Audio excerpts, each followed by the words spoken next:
All right. How's everybody doing this morning? Good?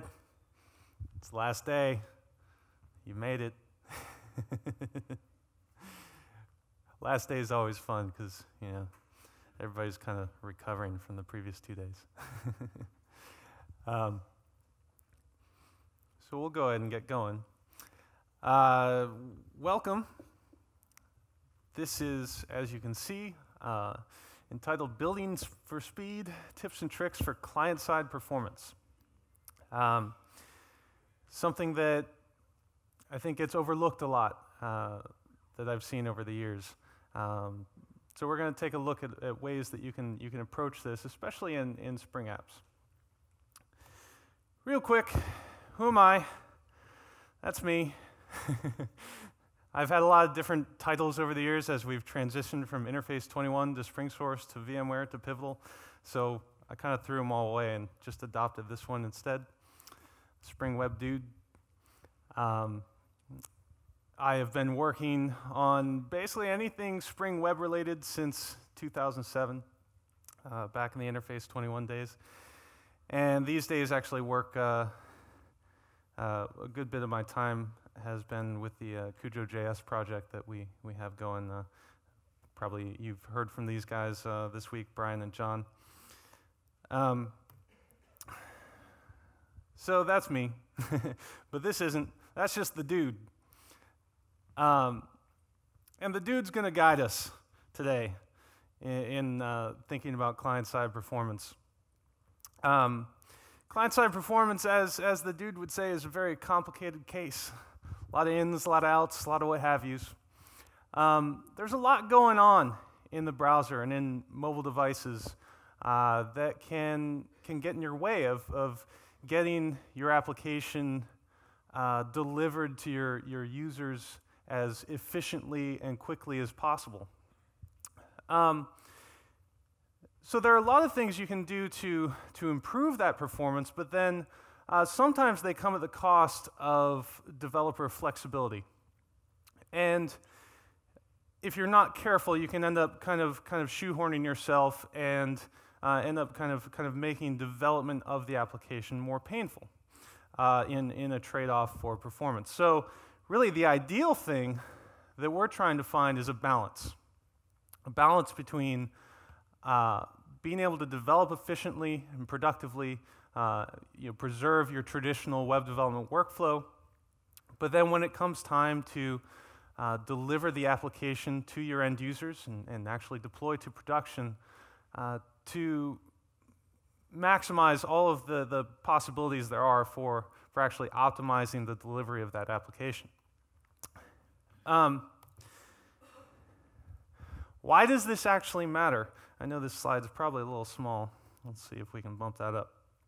So there's this pretty old now research paper from the 90s that actually breaks it down into just any sort of application, breaks down user experience, and what the perceived reaction by the user is given the time it takes from the time they load something or click on something, anything that's meant to actually take action, and the time between they do that, take that action, and the time that they actually see things on the screen, right? They actually see activity happening.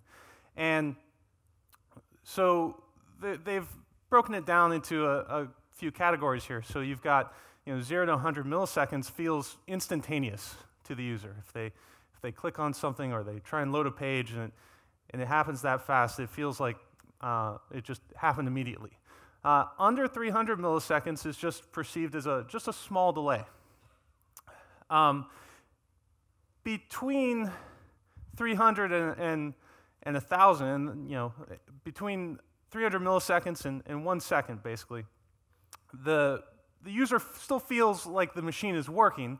They might feel like it's doing something, but it keeps their attention. They don't go away just yet. Now, what's interesting is as soon as you get over 1 second, the user will typically start to context switch.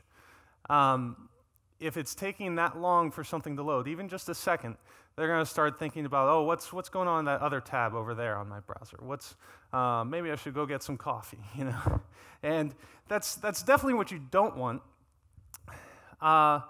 You want to be able to keep your users' attention and keep them working efficiently with your application, and getting their job done is as what would typically be done with the apps that we build in the enterprise.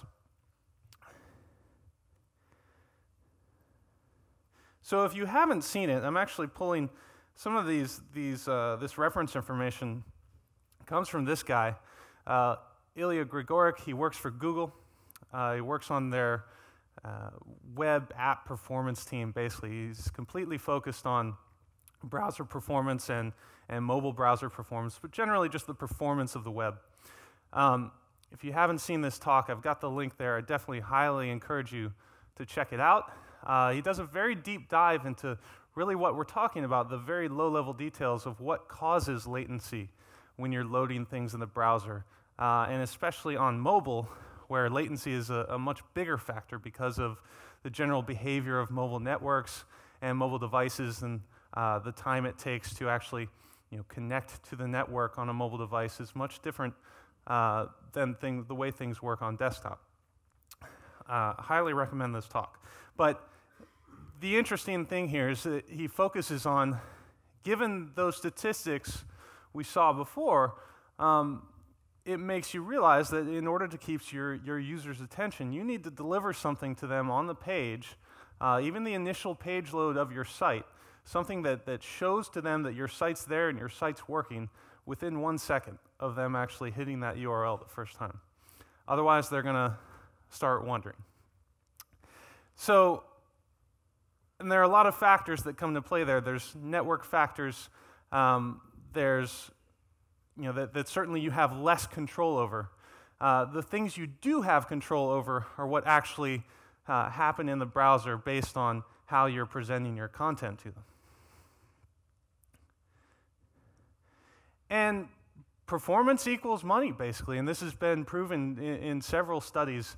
Amazon, Google, and Microsoft have all independently done things like this and publicized them, that doing various A/B tests, and actually, in a number of cases, they actually intentionally slowed down the page, and I believe that was the case in this study with Bing, where an intentional delay on Bing search pages, only for even just a randomly selected group of users, actually decreased per user revenue by 4.3%, which is a pretty significant number when you're talking about something that's used that often. And similarly, there was another study of other organizations building applications that showed delays in page load times directly lead to a decrease in conversions of users, fewer page views, and a very large decrease in customer satisfaction of actually using your application. So this is very important. Making sure that you deliver your content as efficiently as possible directly equates to dollars. And even if you're building an internal application, that's still the case, right? You're still dependent on users being able to get to your app, use it efficiently, use it quickly, and not be wasting time. Time is money, right? So, as the nihilists would say, we want the money, Lebowski. So, we need to give attention to speed, to the speed of our app, to how quickly we can get things there in the browser. Because speed should be an essential feature of your app. Because faster web apps lead to the reverse of what we saw when you slow down the app. It actually will increase your page views, will actually better engage your users, keep their attention longer, and will result in higher conversion rates when you're talking about actually trying to gain new users. So there are some necessary ingredients when we start talking about this stuff, some necessary tools just to consider in the very beginning when you're talking about performance. The first thing is to understand the browser processing pipeline for assets, right? So when you load a page, you send the HTML is the first thing the browser's going to get, and then often in there will be references to various JavaScript and CSS resources, and certainly today, as these client-side applications we build become more and more complex, is something we touched upon yesterday. There's more and more of that content that has to be processed to actually display your application to the user. So what happens is the HTML comes, the DOM immediately, the browsers are pretty efficient in how they try to get this done. The DOM immediately starts getting built, but any JavaScript that gets loaded during that process, if it's not loaded in an asynchronous fashion, will actually block the rendering and building of the DOM because of some unfortunate, rather ancient leftovers in JavaScript, things like document.write that you should basically never use. Because that still exists and will continue to exist for backwards compatibility, the DOM has to actually block any time in the processing of that HTML page that a script is actually downloaded.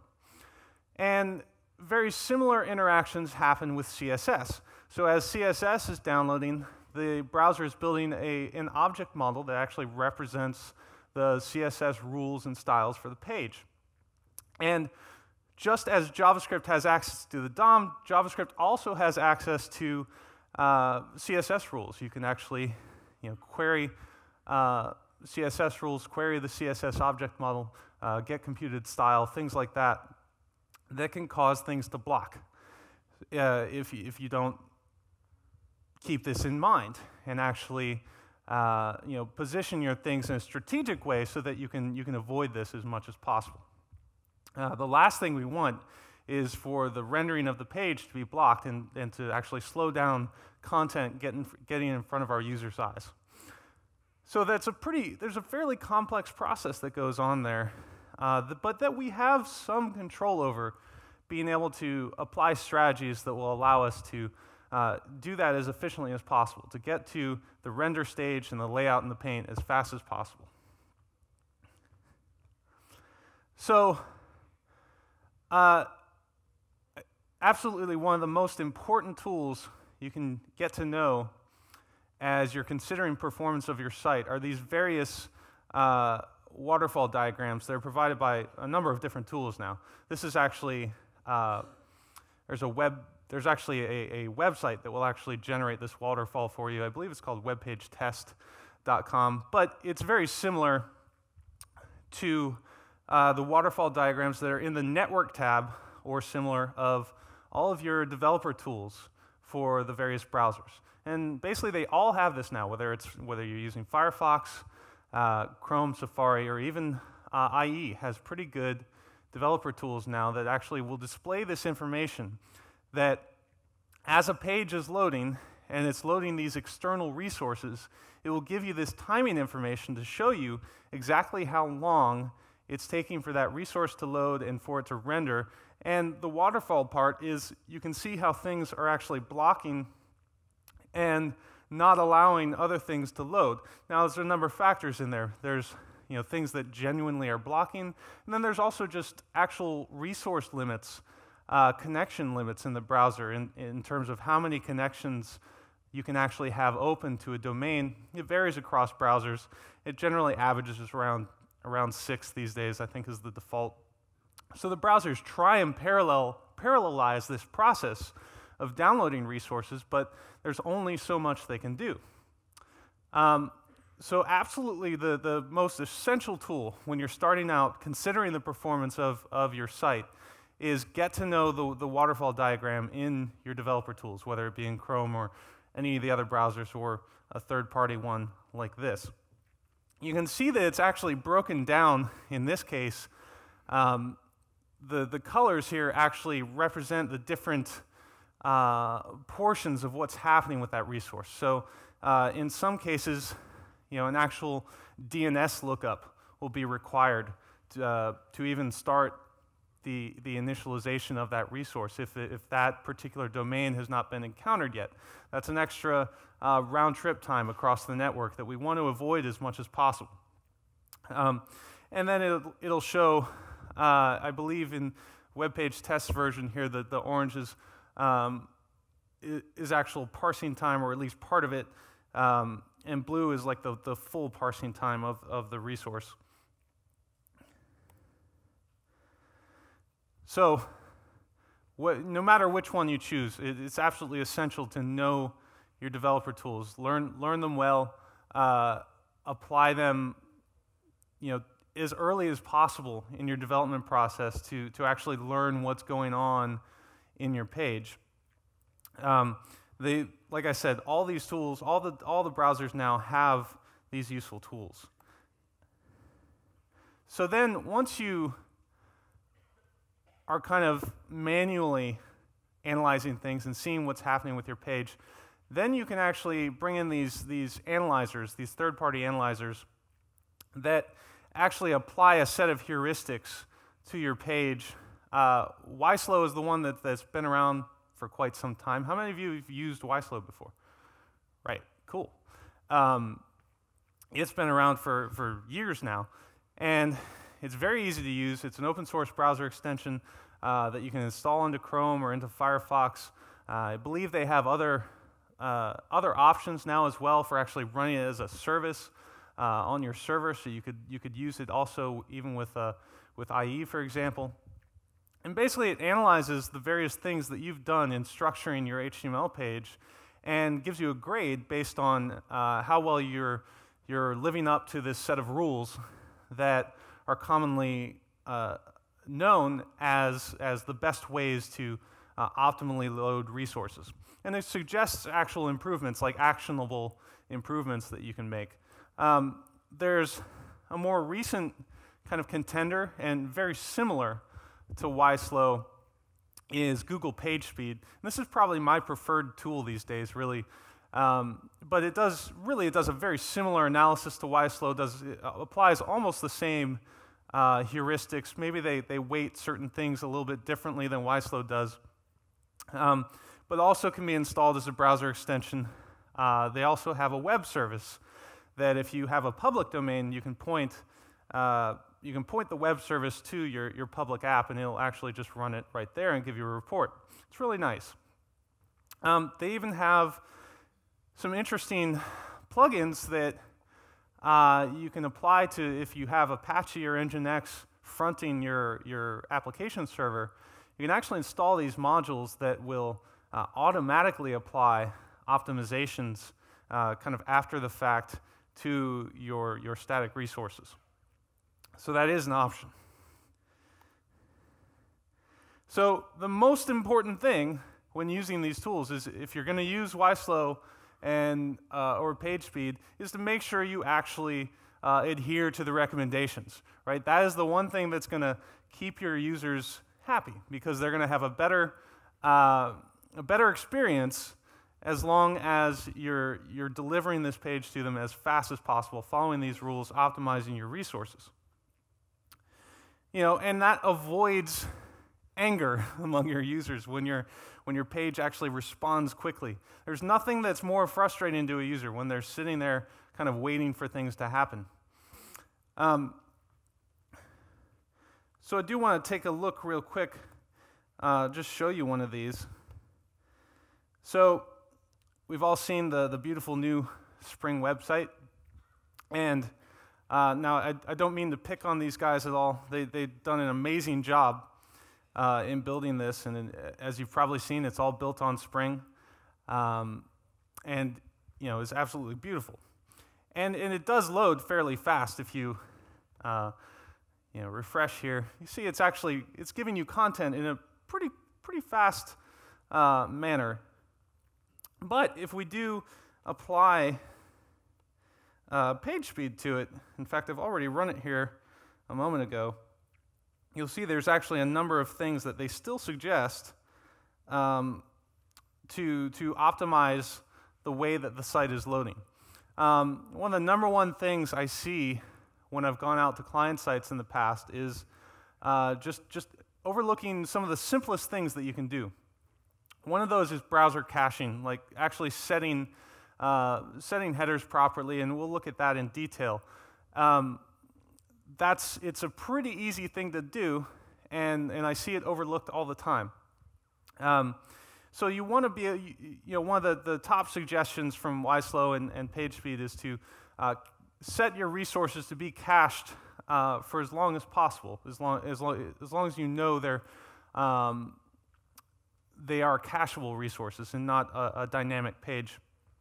And there are ways to do that, to set the expires header, for example, to a year in advance, but then there are strategies you can still take to be able to update that content.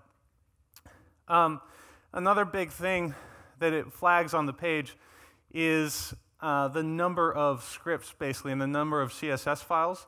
If you look at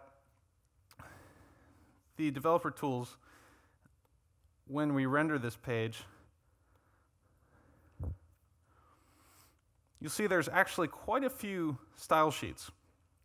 So they have minified all the CSS, but they've left all these different style sheets broken apart and actually serving them individually as this page initially loads, which is something you really want to avoid.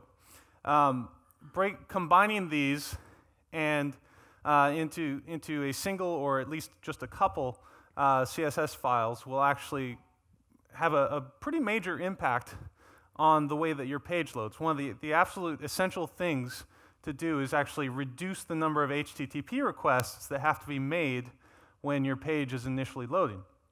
Same thing with the JavaScript they've got here.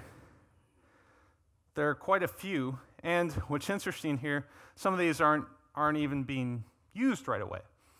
So, this is kind of the brute force way of loading your resources and forcing your user to get them in their cache immediately. And that's certainly an option, but these days there are more nuanced ways that we could apply to actually load these resources in a bit more efficient manner and speed up the loading of Spring.io even more, even though it's already relatively fast.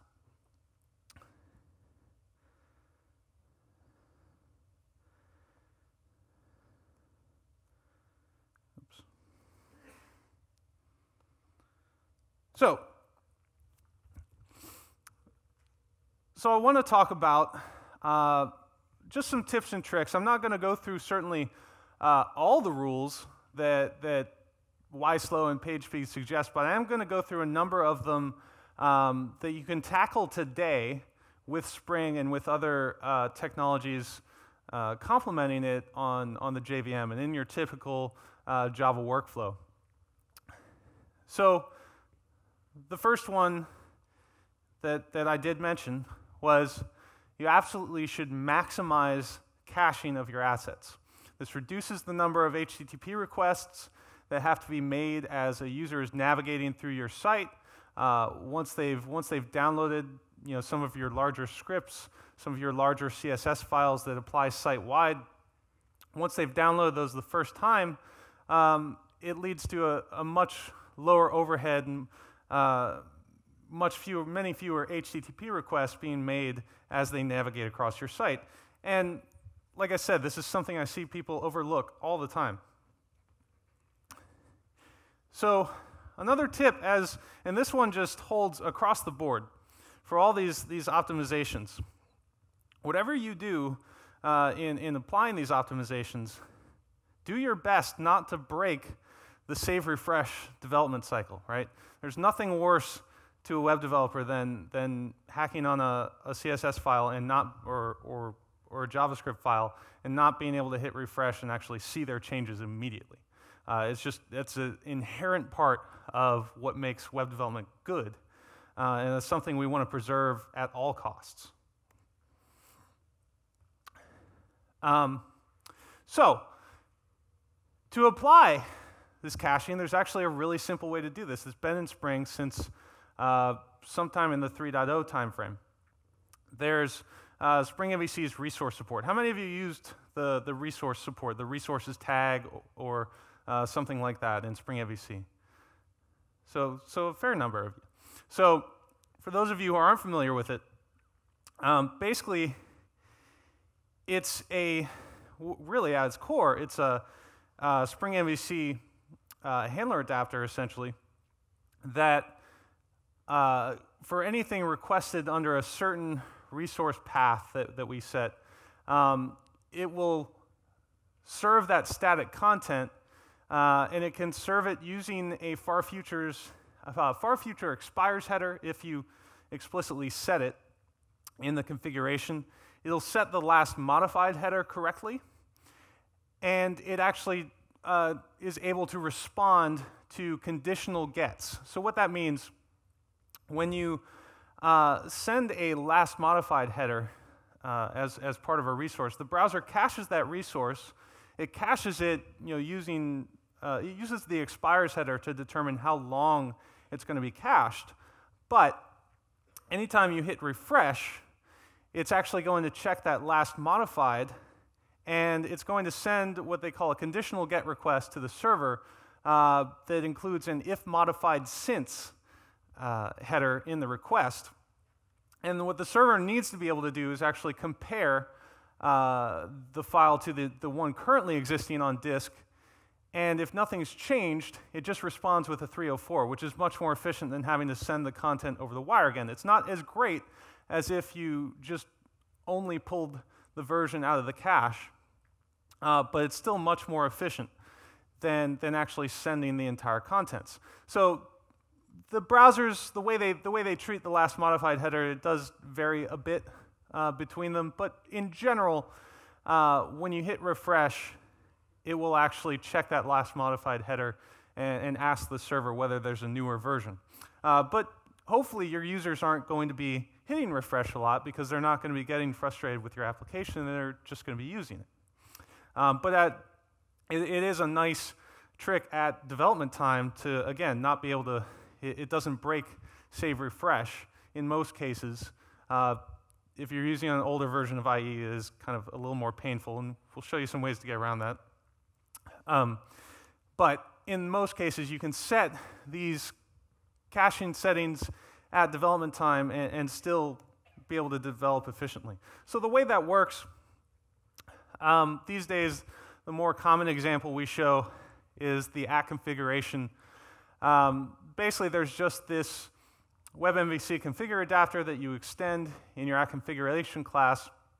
And one of the things that, one of the methods that you can override to configure is this add resource handlers method. And what that does, so what we're saying is add a resource handler for any request that comes in and is prefixed with /resources as the path. So this ends up being kind of a virtual mapping in a way. So anything at /resources is going to get handled by Spring's resource adapter. And then you add resource locations. What that is can be any Spring resource location, and by that I mean the resource support that's been there for since Spring 1.0. For you can load things out of the class path, you can load them directly from the file system, and other ways of getting at resources. But basically, there's syntax that you use to specify a specific location from which to resolve the resource. So in this case, we're saying anything at /resources, we're going to search for that static content in /public resources under our, basically that would be under source main web app /public resources if you were structured as a Maven app, for example. And then this set cache period is what actually sets the cache settings, and that's basically in seconds, I believe. Seconds or milliseconds, I forget. But basically it's a year ahead of time in this case that we're saying to cache this resource for. So that's the maximum recommended length in the actual RFC for caching, the W3C RFC. So we want to cache as aggressively as possible, and that's one very simple way to do it. So what happens, though, when you publish a new version of the application, right? You don't want to have to tell your users to clear their cache if you've made significant changes to JavaScript or CSS along the way in the new version. So there's a strategy that's recommended across the board for that, is to use what we call fingerprinted URLs. So basically, what this is dynamically generating a hash, essentially, of the content of a resource and actually embedding that in the URL for that particular resource. So as long as your originating page, say your HTML page, is not cached, and typically it won't be because that's going to be, say, a JSP or something like that. As long as that is served to the user and actually gives them the new fingerprinted URL, that will cause the new resource to be loaded and basically take the place of the previously cached resource because it has a distinct URL. There are some caveats here that you have to be careful of.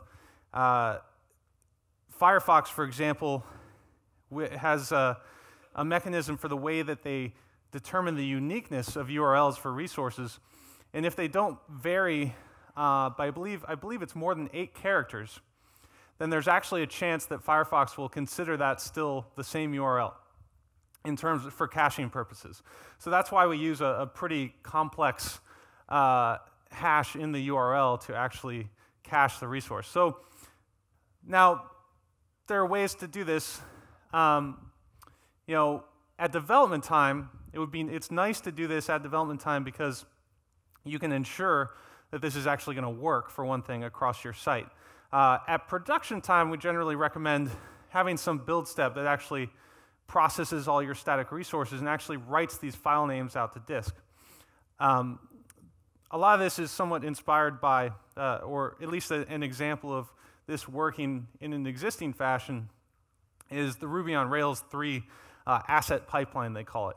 And it actually applies this exact strategy. It actually, at production time, when you build your Rails app, it will actually go through and process your static resources and write those fingerprints to disk. And there are ways to do it in the Java world as well.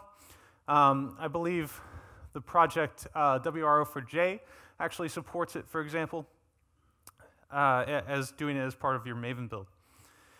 But we want to be able to do it at development time.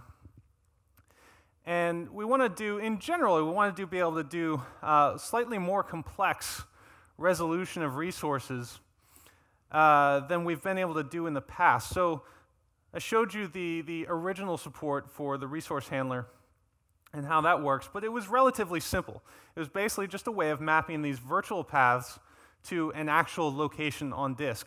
And it was basically, that strategy was somewhat hard-coded, I guess you'd say, in the resource HTTP request handler. So something we're considering for Spring 4.0, I think this is just going to make it in, hopefully, is enhancing that and making it further customizable and a bit more flexible. So basically taking that algorithm for how you actually resolve a resource from an incoming request and make that pluggable and make it composable so that you can actually have different small strategies for doing this and actually chain them all together. So that's where this new ResourceResolver interface comes in. Basically, it's saying, given a request and given a path, the requested path, basically the path within your servlet mapping, and given the list of Spring resource locations that have been configured in the request handler, then figure out some way to resolve this resource. So you can do some interesting things with this that we couldn't do before with the just standard algorithm. And you'll see there's also this resolve URL, and now where that comes in is exactly for the case we're talking about of fingerprinting. So when you have these more complex strategies for how a URL maps to a physical resource on disk, you need to be able to do the reverse and actually have some strategy for generating that more complex URL and actually being able to embed that in your JSP page or your time leaf template or whatever it is that you're using. So that's what resolve URL is for. So this isn't actually finished yet. This is sort of just a prototype of what this will look like. But basically, we're just, the idea is that we add this into the existing resource functionality. And so the config is very similar. We're just adding in a new resolver. In this case, the fingerprinting resource resolver is getting added to the request handler. So what that'll actually do, in fact, let's take a quick look at that.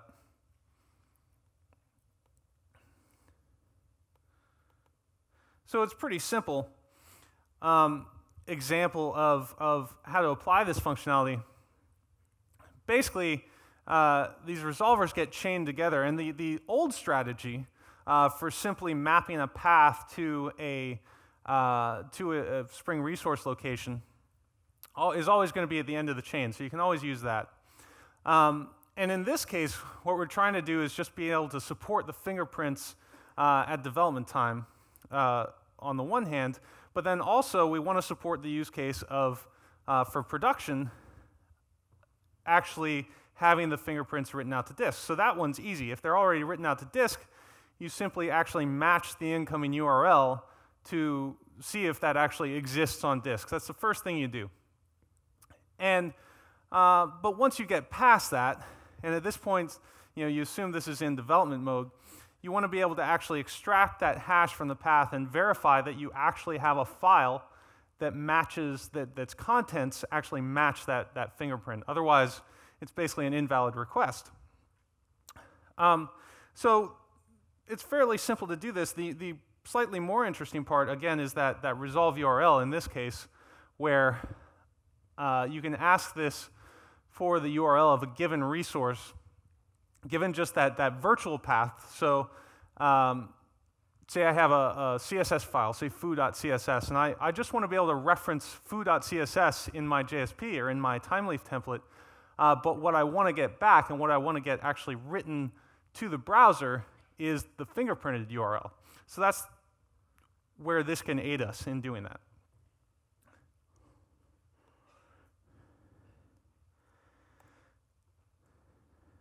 So there's a way to apply this, and the simplest way I've been using so far is just using a servlet filter.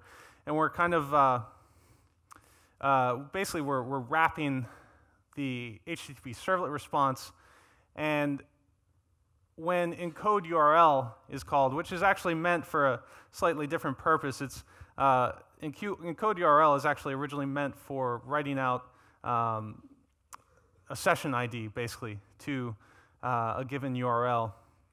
But it turns out it gets called by most of the different template libraries I looked at when they, in whatever tag they provide for actually resolving URLs. So whether it be just the good old JSTLC URL tag, or even our own, if you're not aware, Spring actually has a variation on that, a Spring URL tag, or whether it be timeleaf or another template language, you'll see that they basically all do the same thing. It's essentially a requirement that for any URL being output to a rendered page, it needs to invoke this encode URL. So we can take advantage of that. And the idea is that then instead of foo.css getting written, when that URL is referenced, you actually write out this fingerprinted version, which is essentially I believe an MD5 hash is what we've done in this particular case. So, moving on, another tip and another thing I see overlooked quite a bit is serving resources with gzip compression. This is something the browsers have supported for a good while. Basically, they send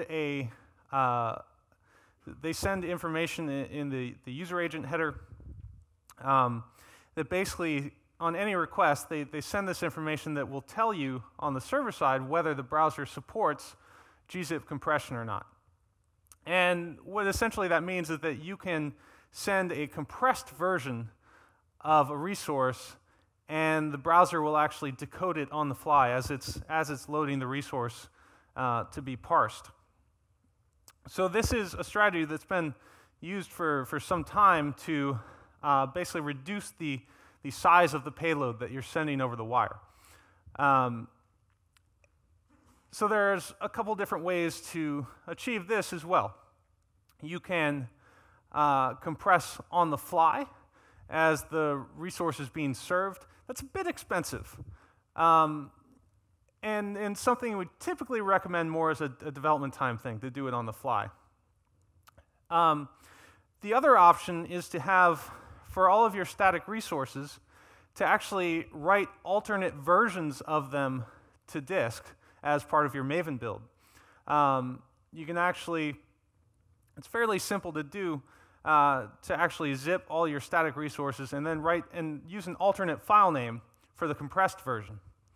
So say put a .gzip extension on that version of the resource.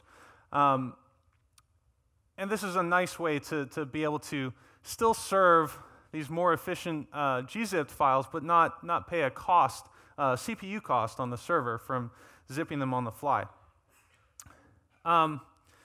So for the development time part of that, or for wanting to do it on the fly though, we do have another concept being introduced, this resource transformer, where given a resource that's already been resolved as the ResourceResolver process we talked about, give a transformer the option to take a look at that resource and apply some sort of transformation on the fly to that resource. So, and it basically will check to say, first, is this a resource that you can actually, that you want to transform, that you have some processing to apply to it?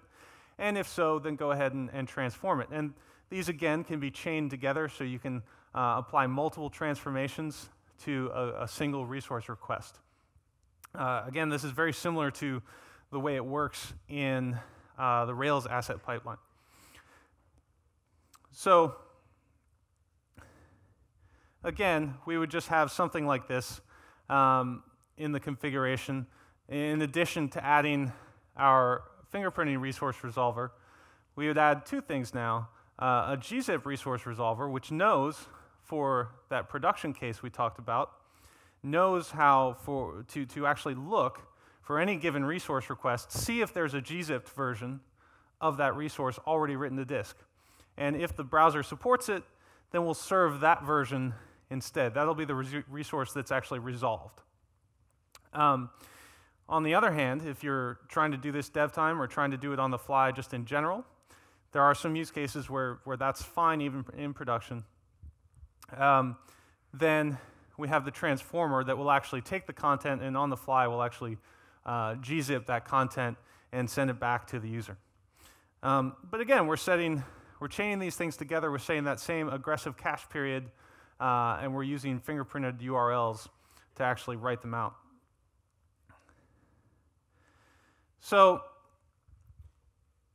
one of the other things that's recommended quite a bit, and now, of course, this will vary depending on what kind of application you're building. If you're not building something that's publicly accessible, then perhaps a CDN is not the right thing for you to use because you're already running a local area network. But if you are serving a public application, a CDN can help greatly in the time it takes for network round trips, which is something you want to reduce.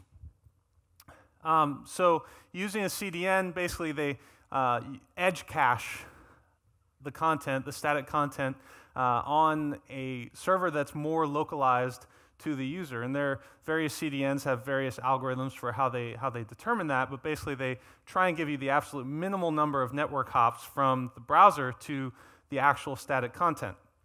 The one that I like right now quite a bit is Amazon's CloudFront.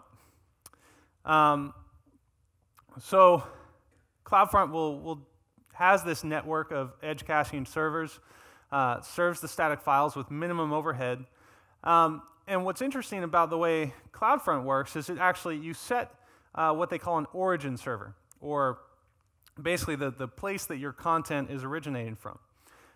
So in a lot of cases, this would actually be your application server. You could do this on Cloud Foundry, for example. You could actually have your Tomcat app serve as the origin server and let CloudFront know the location of that server, and then you simply switch the resource URLs to actually be on CloudFront's domain. And what happens is when a request comes in from the browser to that CloudFront domain, if the particular edge server that's being hit for that user does not already have the content, then it forwards the request to your origin server, to the actual application server, Tomcat, etc. So on a cache miss, you'll get that request forwarding. So this is interesting. It still preserves all the things you've already done right by now. It preserves cache headers. It preserves if the content is gzipped. It will preserve that and actually serve it correctly. So it's fairly transparent from the browser's point of view, without other than the fact that it's on a different domain from the rest of your application. So this is interesting because some of the things we've been saying that you want to do at build time and you want to do ahead of time, well, in this case, maybe you don't necessarily need to do that, because you're going to get much fewer requests that actually end up at your application server for serving those static resources. So it's an interesting strategy to consider, to use a CDN like this that just does forwarding and actually not have to take the extra build time step for some of these things, like for the gzip or for the fingerprinting that we were talking about, and actually just continue to do it on the fly as you would perhaps in dev time. Yes?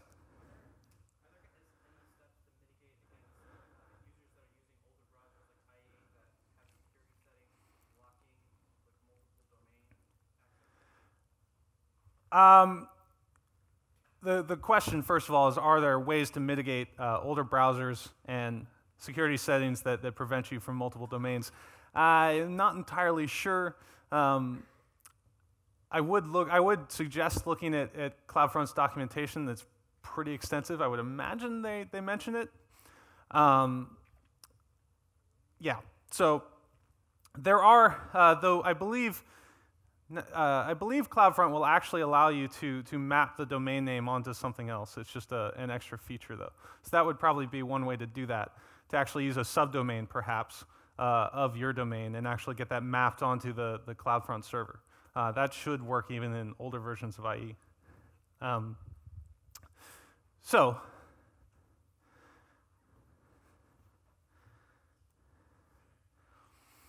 in general, with the CDN, is something I mentioned, we want to minimize the round-trip times, the round-trip requests that happen from the browser to the server to actually request content.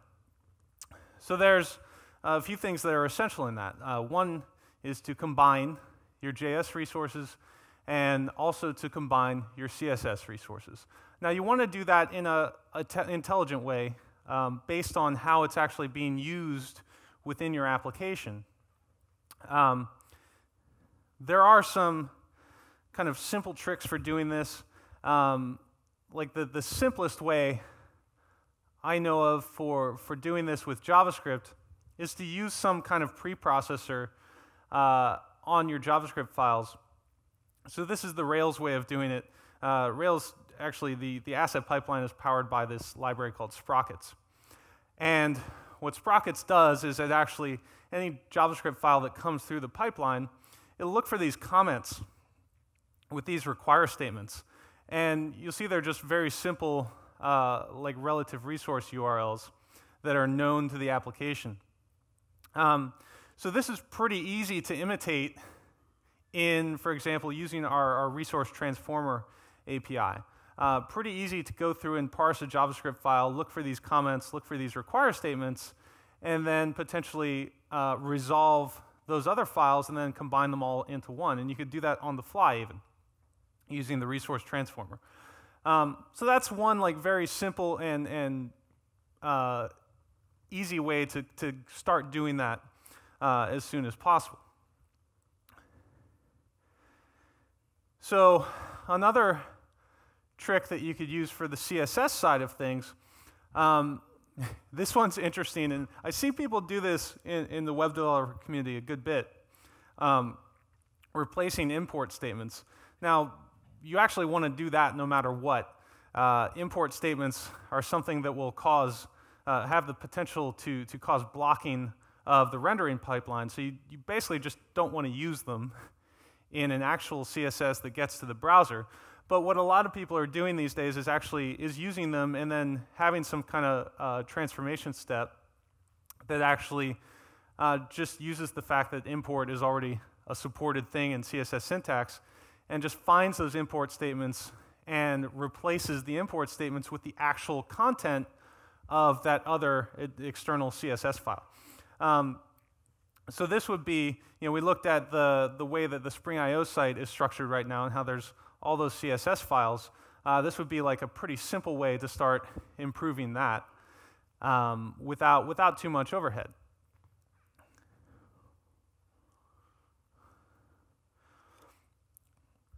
So once you've combined your JavaScript and CSS resources, the other crucial thing to do is to minify them, to actually run them through a processor that basically strips out any unnecessary white space. Some of the more intelligent ones will actually do variable renaming and things like that. And this is, again, something that you could do on the fly using a resource transformer. The Google Closure compiler is the one that I think is the easiest to integrate into a Java workflow. There are Maven plugins for it as well. And it applies some pretty intelligent optimizations to your JavaScript files. The only thing I've seen come fairly close to it, and I think in the JavaScript community in general, there's another project we use called Uglify.js, but it's not quite as easy to get going with on the JVM. So the Closure compiler is a good option for processing your JavaScript resources and minifying them once you've already done the combining process, right? For CSS, there's the UE compressor, which is also Java-based, is pretty easy to integrate, and it will actually do the same sort of process to CSS files. And you saw we actually did do that in the Spring IO site. We've used that integration. So very simple tools to kind of get up and going with, and whether you use the resource transformer to do it on the fly or you do it, I believe both of these actually have pretty decent Maven integrations that you can use today. So the other thing is you only want to load the resources that are actually needed to display content as fast as possible for your page. The absolute minimum needed to render content. You don't want to be loading CSS files that are only for a certain subsection of your site. You don't want to be loading JavaScript files that you're not using yet. So you generally want to segment your various files, your various sections of the application by functionality and by kind of different areas. Treat them as components in a way, where particular CSS for a particular part of the application can be considered as a component along with the JavaScript for that particular part of the application. So one way to do this that we are pretty in favor of and do a lot of work on is using AMD. So AMD is asynchronous module definition is what it stands for. Basically, it's one of a number of existing standards, really they're community standards, for writing modules in JavaScript. This is the one that we use most frequently. Basically, it is very intelligent about the way that you express dependencies between JavaScript files, between resources. You can also, with most AMD loaders, including Require.js, and the one that we work on is called curl, with most of them, you can also load other types of resources asynchronously using the AMD loader. So CSS files, for example. So if you're using an AMD loader to actually load your JavaScript and CSS files, most of them also have a builder that is part of the library. So Require.js, for example, has its own builder, and curl has a complementary builder called cram. So if you're using AMD across the board in your site, it's pretty easy to feed your HTML and your config for your AMD modules to these tools, and then it will go through and actually create different layers as you tell it to for different areas of functionality for the site. So you can separate things into different build layers.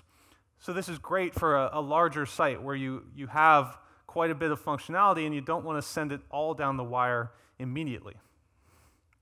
The other way that this helps in satisfying the rules, the suggested rules of page speed and YSlow, one of the things they suggest quite often is if you can, load your scripts asynchronously. Now, the way you typically do that if you're doing it manually is instead of having a script tag in the page, you actually put some JavaScript in the page that actually will dynamically write a script tag to the DOM. And what this ends up doing is actually loading the script file in an asynchronous manner, not blocking the rendering of the rest of the page. So you can do that manually with just kind of traditional scripts. If you want to load jQuery that way, for example, and your page does not necessarily depend on jQuery being there just to render the first time, then that's something you can do manually. You can actually asynchronously write that out. But basically, that's what the AMD loaders do, is they do that for you. But they do it using this actual module syntax. So I do want to take a quick look at that, just show you what that looks like. We've got this application we did last year for Spring 1 called Monty Hall. And you'll see the client code here is actually segmented into various areas of functionality for the application. So we've got doors were a component in the application. The actual game itself is its own set of JavaScript modules, the game logic, if you will, that runs on the client. And various other things, the scorecard, the marquee, that make up the UI of this application. So we've got things all functionally separated. You'll see, if you look at this file, now of course, I'm not sure we've gotten, maybe John got into this in his presentation yesterday, I guess it was. One thing we provide as part of the Cujo project is a project called Wire that will actually do dependency injection in JavaScript. So this is typically how we've been structuring applications using Wire. But you'll see this is actually internally, it's using AMD syntax to load resources. So we load this theme for the page, this base.css, using AMD syntax. That CSS bang is essentially AMD syntax that tells the AMD loader to use basically a plugin for loading this type of resource. And the text one is similar for loading templates. If you look at some of the actual modules, for example, a controller, you'll see we've got this syntax that we use. We use this sort of hybrid syntax that AMD supports, where you have this define function that wraps your module. And in that define function, you pass in these key variables, require, exports, and module. And require is actually a function. If you've ever worked with Node.js at all, it uses a different but similar module syntax called CommonJS modules. So this is sort of a hybrid style where you use more of the Node style, which is passing in this require and then requiring the module name. But what this does is this resolves to essentially when.js in your file system, which is just another library, another AMD module. So this one's fairly simple. We've only got the one dependency, but you can imagine files that actually have a number of additional external dependencies. What's nice about AMD is it actually parses all this out and actually loads things in the correct order for you based on that dependency graph. So there's no more having to insert script tags manually in the page and actually then ensure that they're in the right order. Having a dependency graph that's managed by a loader will actually take care of that for you. So the only script tag you ever see in an AMD application is just the script tag that includes the loader, whether it be require.js or curl. I believe I'm quite certain we're using curl in this particular application. Yes?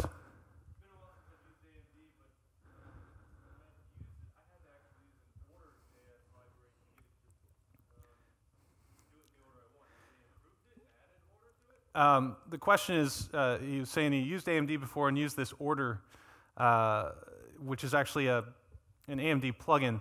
That is typically for modules that aren't already AMD modules. So jQuery, for example, if you're trying to load that and it's not already wrapped as an AMD module, then sometimes you have to do that just to get things to work correctly. There are some better strategies for that nowadays. For example, in curl, I believe we have this concept of a resource transformer, similar to what we're doing in Spring, but this does it client side. It'll actually, you can, given a particular like raw JavaScript module like jQuery, it will actually on the fly wrap it in the necessary syntax to support AMD, and then you don't have to use the order plugin anymore. So there are some improved strategies for dealing with that stuff. But generally, if you're only dealing with AMD modules, you shouldn't ever have to put that order in there.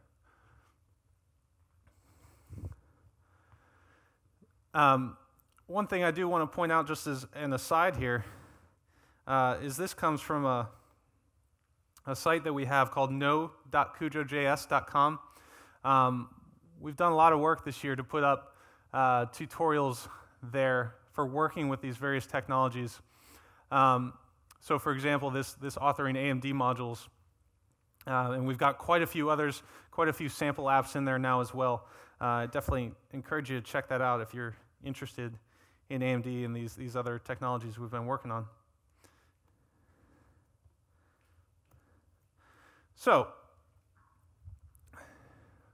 that issue of breaking up all of your dependencies, your external dependencies, whether they be JavaScript files or CSS files, you want to try and do that as we've always done with Java libraries, right? Or as we've in modern Java development, whether you're using Maven or using Gradle, you typically want to be able to do the same thing with external JavaScript libraries or CSS libraries. And there's a project that's emerged for that called WebJars that my friend James Ward maintains. That basically what he's gone and done is taken a lot of these very popular JavaScript and CSS libraries and he's packaged them in jar files using kind of a standard convention for the way they're packaged in there. And he actually versions them appropriately and then sets up their POM so that they actually will download any transitive dependencies they might have. So for example, when you load Bootstrap CSS, which if you want to use any of the more advanced features of Bootstrap then it typically has a dependency on jQuery to actually make that happen. So definitely check out WebJars for actually specifying those dependencies.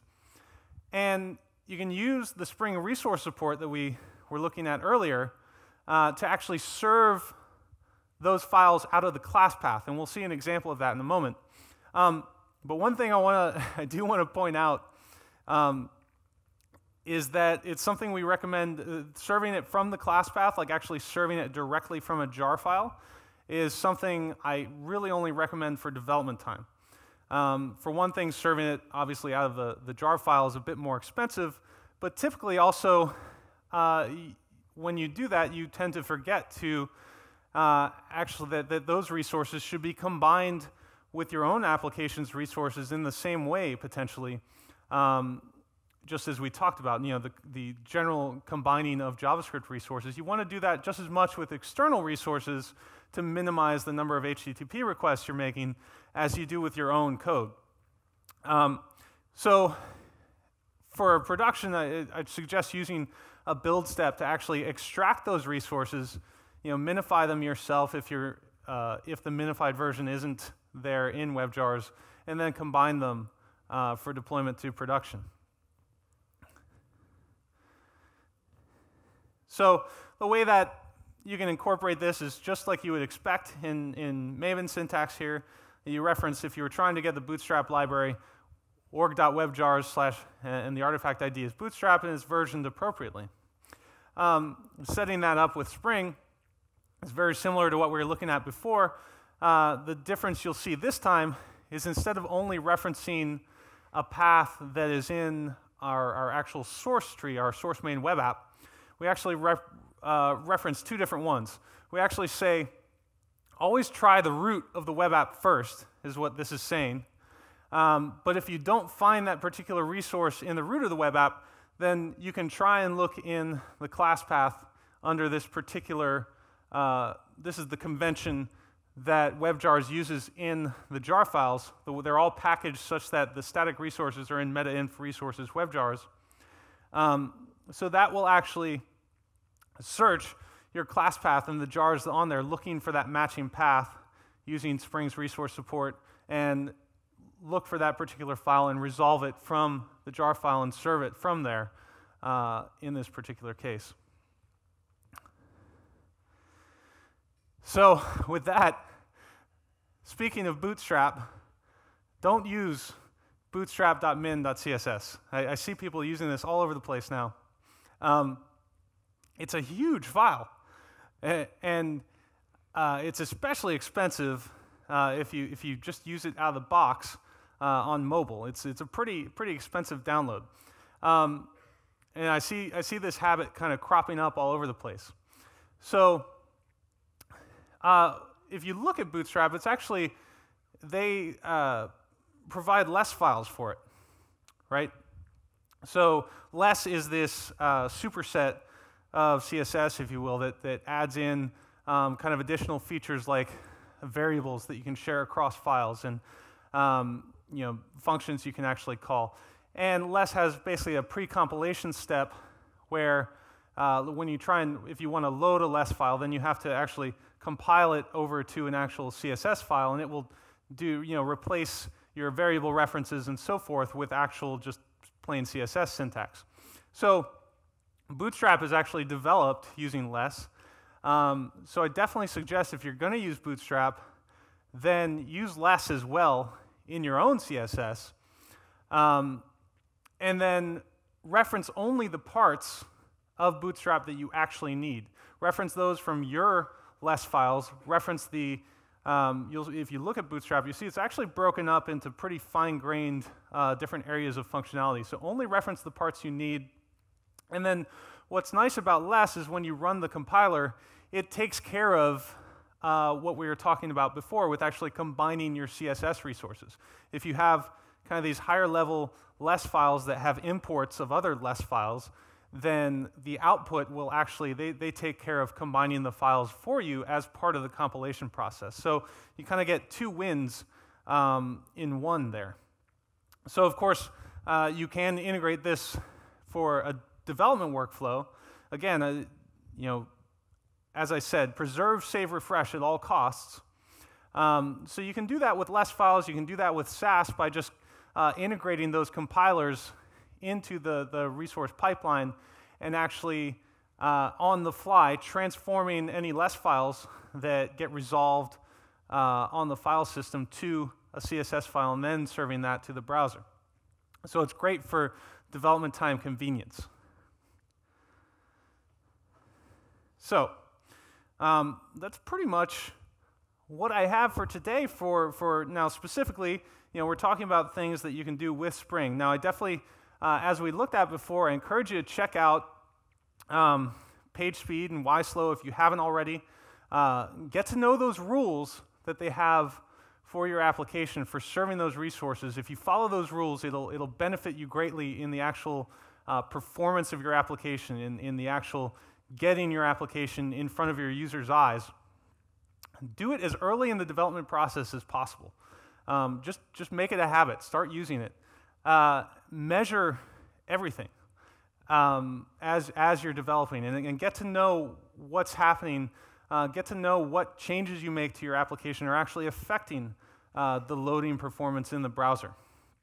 And then use some of the tips we talked about to use Spring to actually integrate these performance approaches into your everyday development workflow and into your production deployment workflow.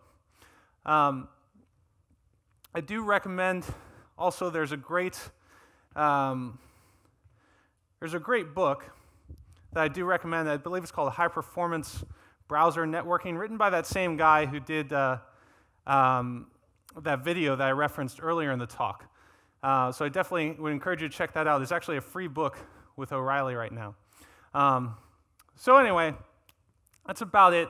Of course, I had to throw in another Big Lebowski quote, or at least a variation of one. I think this one works pretty well. I think Spring does abide. But that's basically it. Any questions? I've actually got the reference. Let's see. High Performance Browser Networking, and there's the link there. Yes?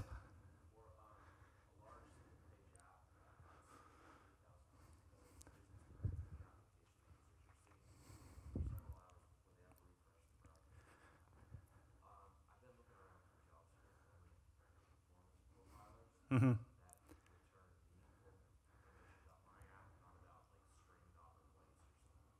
Right.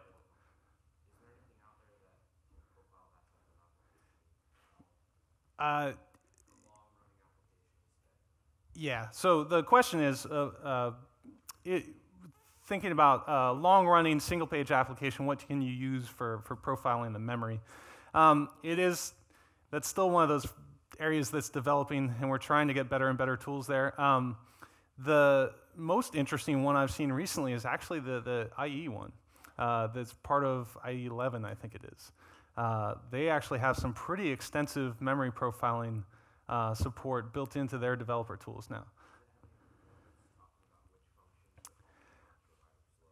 I believe it does a bit, yeah. But I only looked at it briefly because I don't use IE much, but but I was impressed with what I saw there. So that's one to check out. There's also there's some stuff like hidden in Chrome. If you dig around for that, like in the Chromium project, like there's this Chrome telemetry stuff that can allow you to get at some of that deeper information. But it's like you have to switch it on with a number of flags and things like that. So, yes. Mm-hmm. The question then comes to me, looking at the Spring IO website, the nature of how it was designed, you've got all the different projects maintaining their own CSS. You can't combine it because they're being automatically pushed to the site. Right. So, well, those projects, like the way it's structured, the CSS is actually, there's a whole lot of that on the main page that is actually for some of the subpages. Like, for example, you'll see a projects.css and a blogs.css that's on the main page and doesn't even need to be there right now. So that's, you combine things, but you do it in kind of chunks. And that's what I was talking about with like areas of functionality of your site. It's certainly okay to modularize things that way and to keep things separate, but for a given page, you want to have that stuff combined. Right. Yes? You talked about using last modified and unique URLs. Do you recommend that approach over using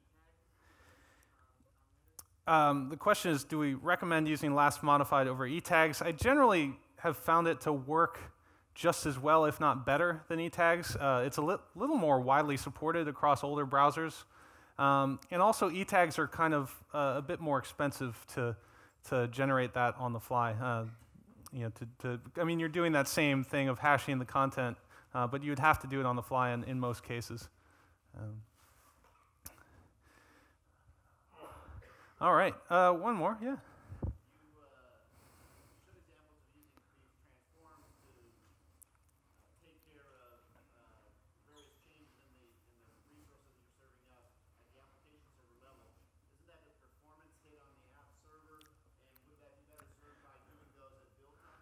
Yeah, so the question is, the general hit of doing using resource transformer as we talked about it, and doing that at on the fly. And yes, and we very much intend that to be mostly a development time thing.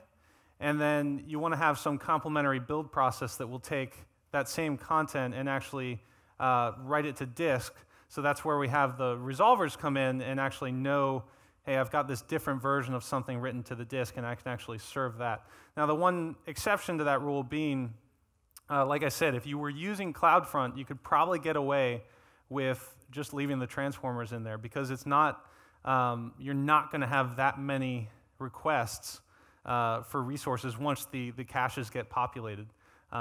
So that is one case where you could probably get away without having all the build steps. All right, guys. Well, thanks a lot for coming, and enjoy the remainder of the conference.